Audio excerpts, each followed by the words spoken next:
Alhamdulillahirrabbilalamin. Wassalatu wassalamu ala sayyidina Muhammadin wa ala alihi wa sahbihi ajma'in. Hadirin kaum muslimin sidang jamaah salat maghrib yang saya hormati. Pada kesempatan yang berbahagia ini mungkin sejenak waktu kita mengambil akan kita perbincangkan sedikit menyangkut dengan persoalan kehidupan kita sehari-hari. Dalam hal ini, biar kita mudah mengingatnya, saya akan mencoba membaca sebuah ayat Allah melalui firman Allah dalam surat Ali Imran ayat 133 dan 34. Mungkin ayat ini bisa kita telaah nanti sampai di rumah. Ayat ini adalah menceritakan tentang ciri-ciri orang yang mendapat keampunan Allah. Yang pertama. Yang kedua, ayat ini menceritakan tentang ciri-ciri orang yang mendapat surga Allah. Dan ayat ini juga menceritakan tentang ciri-ciri orang yang bertakwa. Hanya 3 ayat ini dari 133 dan 134 hanya menceritakan 3 ciri orang yang mendapat keampunan Allah, orang yang mendapat surga Allah, dan orang-orang tersebut disebut dengan orang muttaqin. Ini barangkali 25 menit ke depan yang akan kita sampaikan. Tengku sekalian, saya ingin membaca ayat ini. A'udzubillahi minasyaitonirrajim. Bismillahirrahmanirrahim. Wasari'u ila maghfiratim mir rabbikum wal jannah. Arduhas samawati wal ard wa'iddat lil muttaqin. Artinya itu mudah. Wasari'u ila maghfirah. Sari'u itu dalam bahasa Arab bersegeralah. Ila maghfirah, kepada keampunan Allah. Bersegeralah kepada keampunan Allah. Ini adalah firman. Kenapa ayat ini seperti ini? Ayat ini menunjukkan bahwa setiap manusia memiliki dosa. Setiap manusia memiliki kekhilafan. Maka karena kekhilafan dan dosa ini, maka Allah menganjurkan manusia tersebut wasari'u ilal maghfirah, bersegeralah kepada keampunan Allah. Dan ayat ini juga memberi informasi kepada kita bahwa tidak ada manusia sesungguhnya yang tidak bersalah. Dan manusia yang baik ialah sesungguhnya bukan manusia yang tidak punya khilaf dan kesalahan. Manusia yang baik ialah manusia yang apabila terlanjur berbuat dosa, wasari'u ilal maghfirah, dia bersegera kepada keampunan Allah. Kenapa seperti ini? Ayat yang lain Allah menyatakan fa'alhamaha fujuraha wa taqwaha. Dalam diri manusia siapapun, ya, fa'alhamaha fujuraha. Dalam diri manusia itu siapapun saya tempatkan, kata Allah, fujuraha, kejelekan, wa taqwaha, dan kebaikan. Tergantung manusia itu yang mana yang lebih kuat.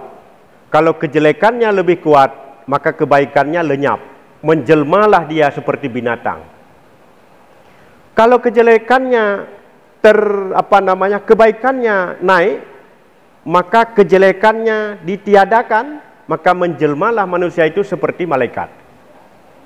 Maka karena potensi ini, fa'alhamaha fujuraha wa taqwaha, dalam diri manusia itu ada fujur, ada kejelekan, ada potensi jelek, wa taqwaha, dan ada potensi baik.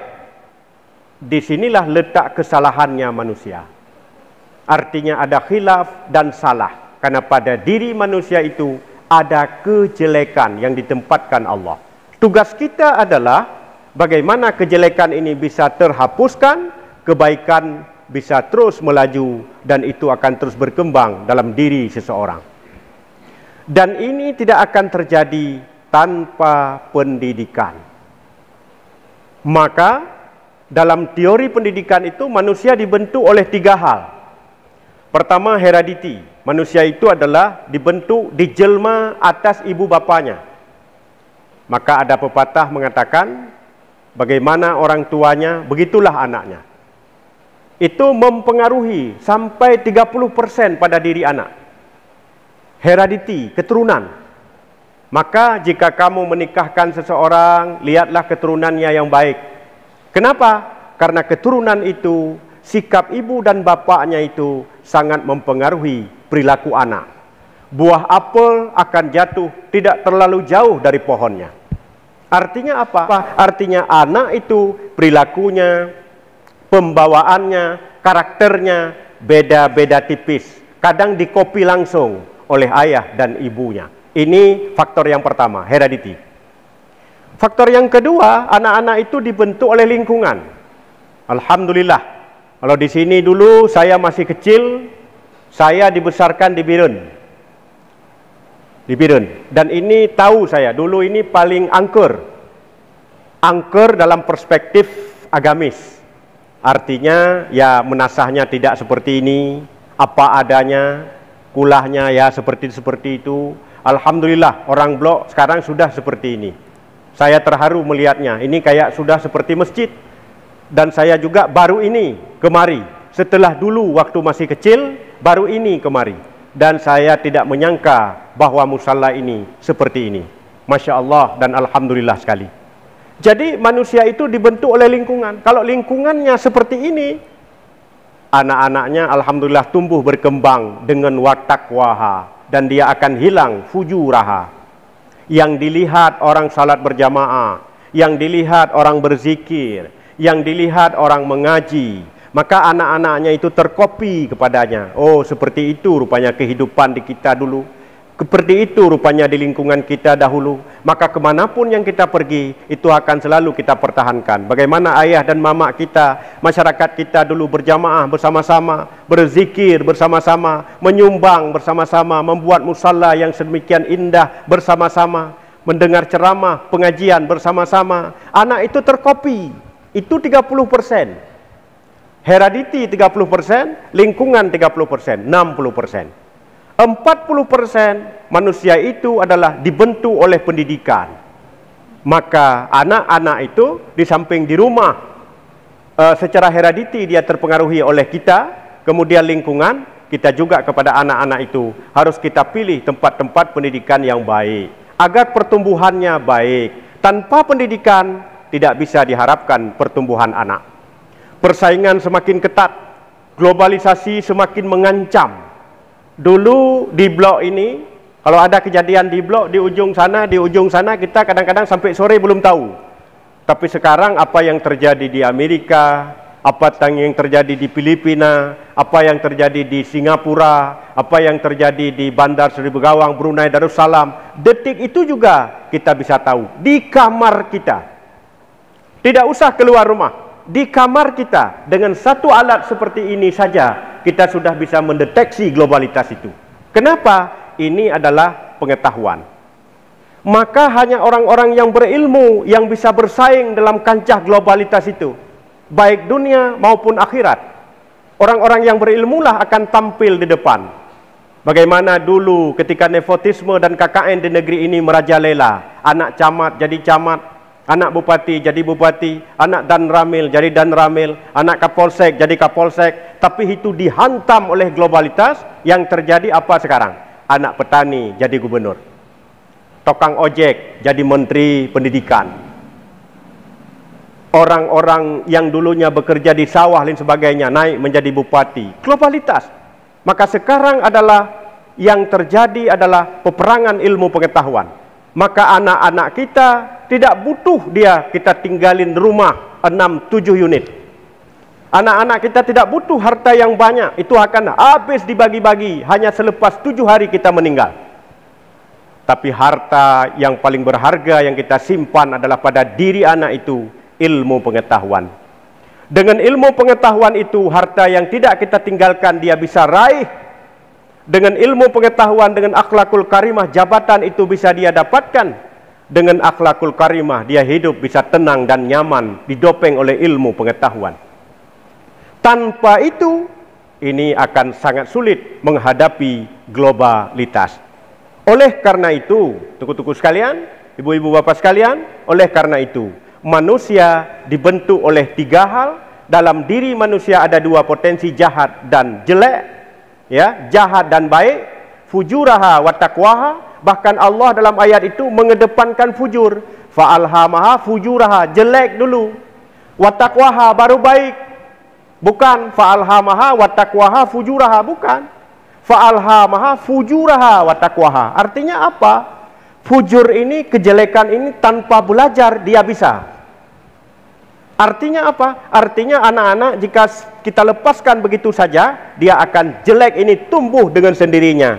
Tanpa melihat, tanpa membaca, tanpa meneliti pun dia bisa mempraktekkan kejelekan itu. Tapi wattaqwaha, kebaikan ini butuh ilmu pengetahuan. Oleh karena 2 sisi ini, maka manusia kadang-kadang lupa sisi baiknya, timbul sisi jeleknya. Oleh karena itu, wasari'u ilal maghfirah. Kalau kamu, kata Allah, terjerumus dalam kejelekan itu, baik sengaja maupun tidak sengaja, bersegeralah kepada keampunan Allah. Itu 1. Kemudian wal jannah. Kalau kita mengaji, ini ayat ini diataf kepada maghfirah. Jadi nanti artinya wasari'u ilal jannah. Bersegeralah kepada surga Allah. Jadi kalau maghfirah ini sudah selesai, hati kita bersih, wattaqwaha kita muncul, kebaikan kita jalan, maka tempatnya apa? Bersegera kita kepada ke surga Allah. Maka dengan sendirinya dia akan menuju kepada surga Allah. Nah, kita berpikir, muat enggak surga itu? Di sana orang berbuat baik, di Malaysia orang berbuat baik, di Brunei orang berbuat baik, di sana orang berbuat, muat enggak surga Allah? Maka Allah mengatakan, arduhas samawati wal ard. Tidak usah khawatir, kata Allah. Surganya Allah, arduhas samawati wal ard. Luasnya itu seluas langit dan bumi. Ini kita baru aja penduduk bumi, langit belum. Langit kita belum terisi, di bumi aja belum selesai. Maka surga Allah itu seluas langit dan bumi. Tidak usah khawatir. Artinya kemuliaan itu sangat besar, surga Allah itu sangat besar, kebaikan itu sangat besar. Maka berharaplah kebaikan, berharaplah kepada surga Allah. Allah pasti menyediakan surga untuk kita, dan surga itu muat untuk kita semua. Untuk siapa surga itu? Wa'iddat lil muttaqin. Nah, ini dia jawabannya. Wa'iddat lil muttaqin. Surga Allah, surga aku, kata Allah, aku sediakan untuk orang-orang yang bertakwa. Sama dengan surga Allah itu untuk maghfirah, orang-orang yang sudah diampuni. Surga Allah itu adalah kepada orang-orang yang bertakwa. Siapa mereka? Siapa orang yang mendapatkan maghfirah? Siapa orang yang mendapatkan surga? Kemudian siapa orang yang bertakwa itu? Inilah yang akan kita jelaskan. Itu baru pengantar. Siapa mereka? Ini kita janji dulu. Ketika nanti ciri-ciri ini saya sebutkan, ini tidak untuk menilai orang lain.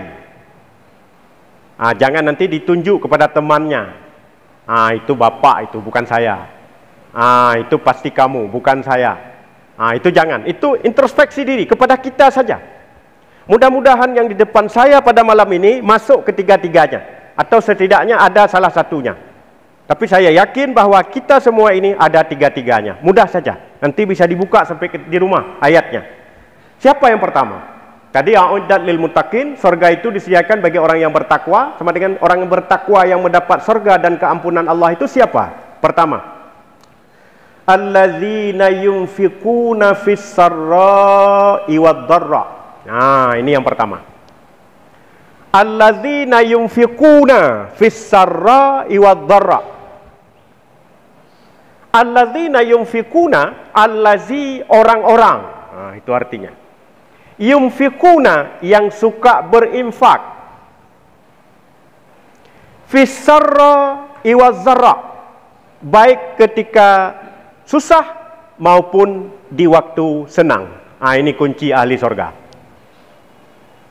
Orang-orang yang suka berinfak, baik di waktu susah maupun di waktu senang, ini adalah the best makhluk, manusia terbaik.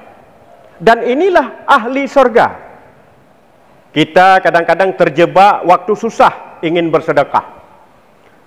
Ketika kita lihat bahwa jualan kita tidak laku-laku sudah seminggu, kita bernazar kepada Allah, ya Allah, ya Rabbi, kalau seandainya jualan saya ini laku, akan saya wakafkan semen 1 sak untuk menasah blok.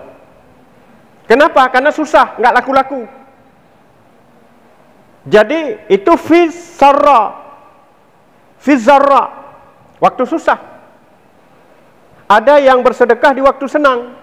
Ketika dia tenang, aman dan damai, dia keluar ke kedai kopi, dia bilang, hari ini minum kita semua, karena hatinya senang. Begitu dia susah, kita beri salam, dia tidak mau mengangkatnya. Jangankan memberikan kopi, jangankan berinfak, jangankan bersedekah, menjawab salam pun tidak mau. Jadi ada manusia yang bersedekah di saat zarra, ada yang manusia bersedekah di saat sarra, di saat baik atau di saat dalam keadaan tidak baik. Tapi ahli sorga, orang-orang yang mendapat keampunan Allah, orang-orang yang dijamin masuk sorga oleh Allah, dia akan yunfiquna fis sarra'i wad dharra, bersedekah di waktu susah dan di waktu senang. Berapa sih Ustaz sedekahnya? Tidak perlu angkanya, yang penting bersedekah. Bersedekah itu harus dari lubuk hati yang dalam, artinya tidak karena terpaksa, tidak karena ingin melihat favoritas, bukan karena yang lain, tapi hanya keikhlasan saja. Nah, kita mulai yunfikun. Yunfikun itu arti dasarnya kan nafkah. Jadi sama dengan nafkah, yunfikun, infak, itu ada 3. Ada infak wajib, ada nafkah wajib, ada nafkah sunat, ada nafkah harus, ada juga nafkah haram bahkan. Infak wajib mana? Infak wajib adalah infak kita terhadap anak kita. Karena dia masih kecil, dia miskin, belum ada pendapatan, dan dia masih kecil. Kita berhak untuk mengasuhnya, berkewajiban untuk mengasuhnya. Itu sedekah wajib. Sama dengan kita memberikan infak makanan kepada anak kita, itu termasuk dalam ahli surga. Iya. Apakah itu juga berpahala? Berpahala. Maka saya katakan tadi bahwa di depan saya, di depan kita semua, ini termasuk allazina yunfiqu fis sarra'i wad dharra. Kita tetap memberikan jajan untuk anak kita walaupun harinya hujan. Walaupun kita ada duit, tidak ada duit, tetap kita cari untuk anak-anak kita. Nah, ini termasuk sarra'i wad dharra. Susah senang, kita tetap berinfak kepada mereka. Yang sudah punya istri, memberikan nafkah kepada istri, zahir dan batin. Tidak tahu kita ada uang apa tidak ada uang, tetap beras kita sediakan, lauk pauk kita sediakan, pakaian kita sediakan, walaupun itu seadanya. Dan itu kita lakukan tanpa melihat angin dan hujan, tanpa melihat sarra'i wad dharra, tapi selalu dapur harus berasap. Dan ini termasuk dalam kategori allazina yunfiquna fis sarra'i wad dharra. Tapi berikan itu dengan ikhlas, niatkan itu agar dapat membantu agama Allah, dan niatkan itu adalah untuk dapat beribadah kepada Allah. Itu yang penting. Itu yang pertama. Yang kedua, anak terhadap ayah. Kalau mama dan ayahnya sudah dhaif, sudah lemah, itu anak berkewajiban memberikan nafkah kepada orang tuanya. Atau cacat, fakir dan cacat. Atau satu lagi, fakir dan gila orang tuanya, na'udzubillah, summa na'udzubillah. Itu juga anak berkewajiban memberikan nafkah. Nah, itu nafkah wajib yang pertama. Yang kedua, sunat berinfak. Sunatnya seperti apa? Ya seperti ini. Kita lihat geraniknya, Masya Allah, sudah sama seperti Masjid Agung. Kita lihat lotengnya, Alhamdulillah. Ini tanpa infak tidak akan bisa kita lakukan. Tidak bisa. Saya membuktikan bahwa di blog ini allazina yunfiquna fis sarra'i wad dharra itu jalan. Kenapa? Buktinya ya seperti ini. Coba kita lihat di tempat-tempat lain, masjid, ya mungkin ada seperti ini. Menasah, itu paling kulah bate, masjid menasah kota, yang lain menasah masih seperti biasa. Tapi menasah seperti ini kok bisa? Allazina yunfikuna fis sarra'i wadh-dharra. Menunjukkan orang blok ini adalah sangat antusias terhadap berinfak pada hal-hal yang sunat. Mubah, ada infak yang mubah. Infak yang mubah itu seperti apa? Kita buat gerbang desa misalnya. Ada desa supaya indah, kita bangun gerbangnya. Nah, itu mubah itu hukumnya. Tidak dapat pahala, tidak dapat. Tapi juga tidak berdosa. Kenapa? Karena itu hanya untuk keindahan saja. Kalau itu yang haram apa? Main bola. Kita sedekahkan tanah, wakaf tanah untuk tempat main bola. Sebenarnya main bola itu tidak masalah. Tapi karena ketika main bola pakai celana pendek. Pakai celana pendeknya itu sebetulnya yang bermasalah. Olahraga tidak ada masalah dalam Islam. Tapi pakai celana pendeknya itu. Maka sekarang kalau kita wakafkan tanah untuk main bola, pasti permainan bola di dunia ini, termasuk di Aceh dan di Indonesia ini, pasti pakai celana pendek. Maka hukumnya itu haram. Tapi kalau nanti berubah, itu lain lagi hukumnya. Nah, ini nafkah wajib, nafkah sunat, nafkah haram, mubah dan haram. Jadi nafkah yang dimaksudkan di sini nafkah yang mana? Ya nafkah wajib, ya nafkah yang sunat. Orang-orang yang melakukan itu, allazina yunfikuna fis sarra'i wadh-dharra, adalah penduduk surga. Orang yang mendapat keampunan Allah. Satu hari, ibu bapak, Aisyah memerdekakan seorang budak. Setelah dia merdekakan seorang budak perempuan, lalu perempuan itu ikut ke rumahnya. Ke rumah Rasulullah SAW, ke rumah Aisyah. Lalu datang Jibril, Muhammad, tolong budak yang barusan saja tadi dimerdekakan oleh Aisyah, diminta saja untuk pamit dari rumahmu Muhammad. Karena budak itu adalah ahlun nar, dia adalah penduduk neraka. Rasulullah dengan tanpa menyakiti memberikan budak itu 5 butir korma dan seteguk air, 1 aqualah katakanlah seperti kita sekarang ini. Diberikanlah kepada budak tersebut dan diminta budak tersebut untuk mencari saudaranya, untuk kembali kepada saudara-saudaranya. Jangan tinggal di sini karena kami sibuk dan lain sebagainya. Sehingga dia pun pamit dan pergi dengan sebutir korma dan seteguk air. Dia bawa. Tiba-tiba dengan kepayahan yang luar biasa menempuh padang pasir dengan jalan kaki, dia kehausan, dia kelaparan. Dia minumlah air itu sedikit, lalu dia makan 1 butir kurma. Kemudian muncul tiba-tiba seorang tua yang sangat tua bangka. Dia menangis, dia bilang, wahai anak, saya sudah 2 hari tidak makan, tolonglah saya sedikit makanan, kalau ada samamu berikanlah kepada saya. Ini sudah 2 hari saya tidak makan dan tidak minum. Anak tersebut dilihat kurma tadi ada 5, sudah dia makan 1, 4 korma itu dikasih kepada yang minta tadi. Orang tua yang memintakan tadi dikasih. Orang tua tersebut memakan makanan itu, buah korma tersebut, lalu dengan makanannya itu orang tua tersebut sehat kembali. Kemudian dikasih air, sisa dia minum. Orang tua tersebut meminum airnya. Ketika dia sedang minum, orang tua tersebut menangis, wahai anakku, masihkah tinggal perbekalan untukmu? Apakah itu semua sudah kau berikan untuk aku?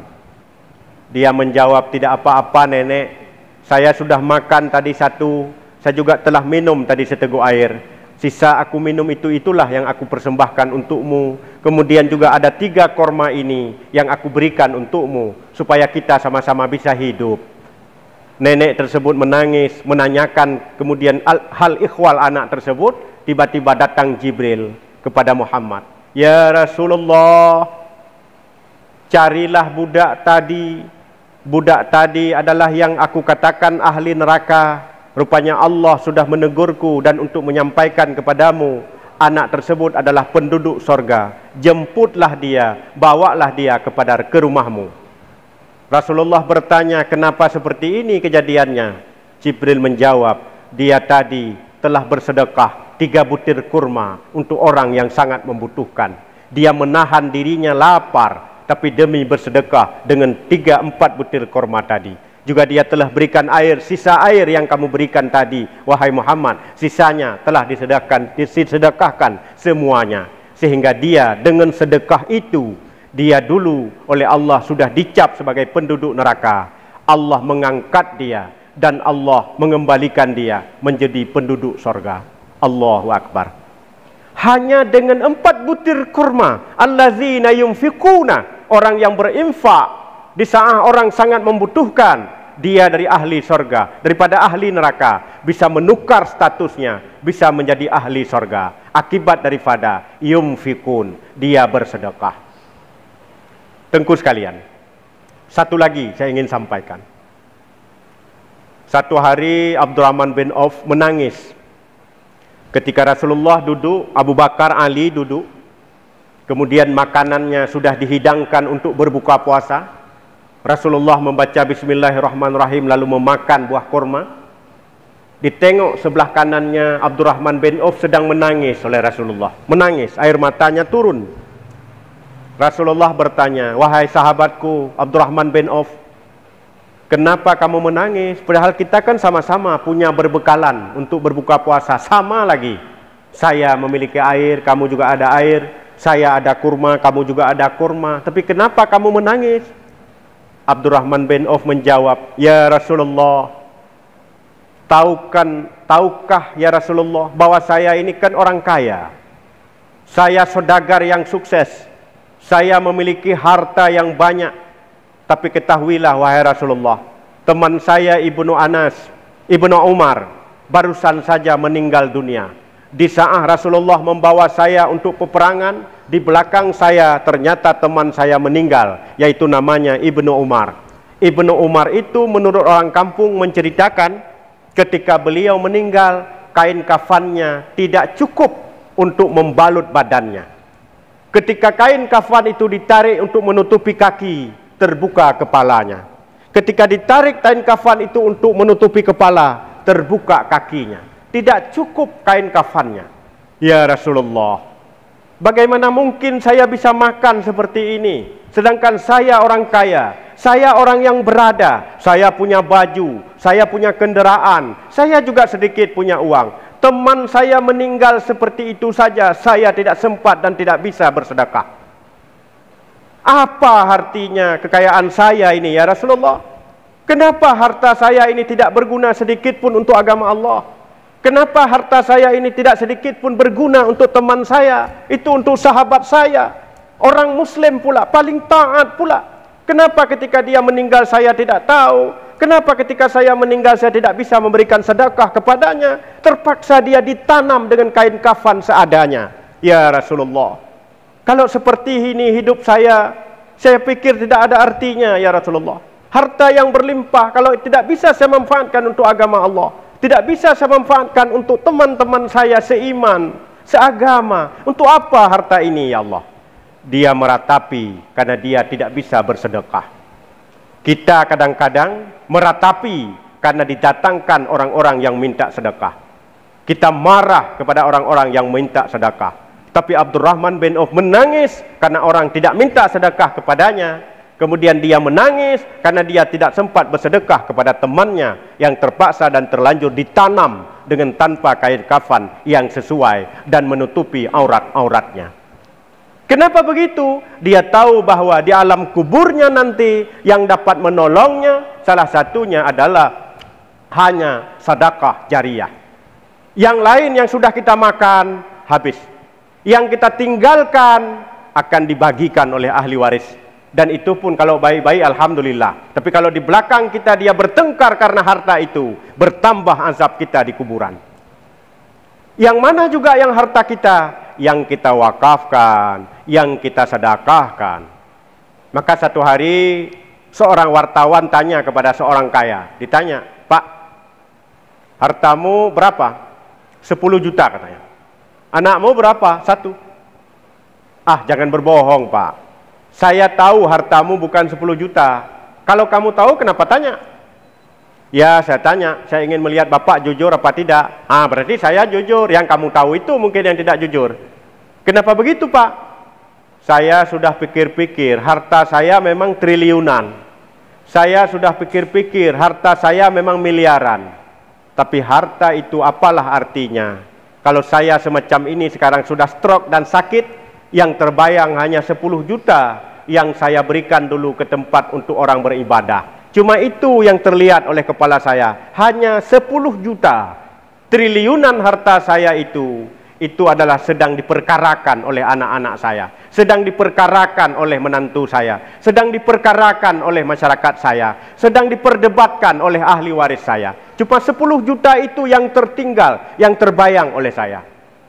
Lalu Bapak kenapa katakan anak Bapak cuma satu, padahal anak Bapak banyak? Ketika saya seperti ini dalam kondisi stroke, anak saya yang jadi saudagar hanya bisa SMS dan telepon. Anak saya yang jadi pejabat tidak bisa pulang.